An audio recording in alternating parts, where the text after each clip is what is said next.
Every great drama has its subplots. Game 5 of the NBA Finals was no exception. The Jazz finally got a marquee performance from their star, Karl Malone. The mailman stole the show with 39 points. Meanwhile, Chicago's leading man, Michael Jordan, was having trouble hitting his marks. Even with Malone's big night, the director of Utah's cast, Jerry Sloan, made a script revision at intermission. He called on a seldom-used veteran from Wichita State, a stand-in, Antoine Carr. Carr had 5 field goal attempts in the second half. He made them all. Without his performance in a supporting role, the NBA Finals would be history. Instead, the Jazz are back in Utah, back on their home stage, after refusing to let the curtain come down in Chicago. Game 6, next.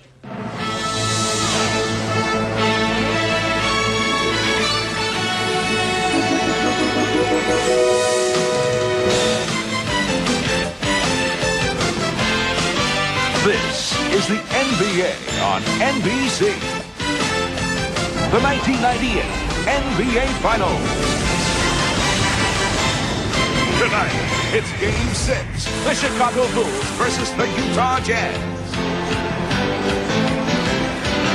A while ago at the Delta Center, the cast of characters began arriving for Game 6. Karl Malone, fresh off the great 39-point performance on Friday night. Michael Jordan held just 9 of 26 from the floor in Game 5. Antoine Carr, unexpected hero, helping to bring it back to Salt Lake, where John Stockton has family support. Dennis Rodman doesn't prefer Utah, at least it's close to Vegas. Brian Russell, good job defensively on Michael in Game 5. Scottie Pippen, whose MVP chances for the final may have been hurt by his 2 of 16 shooting on Friday night. And we welcome you back to Salt Lake City for Game 6.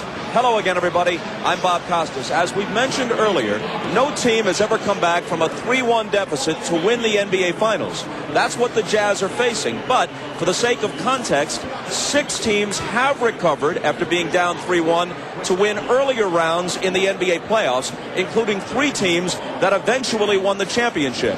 And should the Jazz win tonight and force a Game 7, then it would be worth noting that very few teams have ever won a 7th game on the road in the finals. That's what Chicago would be facing. If anything, Utah would have a slight edge, it would seem, in that scenario. Now, if Chicago wants to take some encouragement from recent history, they know that Game 6 has been very, very good to them. Of their 5 championships, only one, the first one, a 5-game victory over the Lakers, was not clinched in the 6th game. There was the comeback from 15 points down in the 4th quarter against Portland in '92. John Paxson's shot at Phoenix a year later. The Sonics were finished off in Game 6 2 years ago in Chicago, and then it was Steve Kerr's shot that finally put Utah away last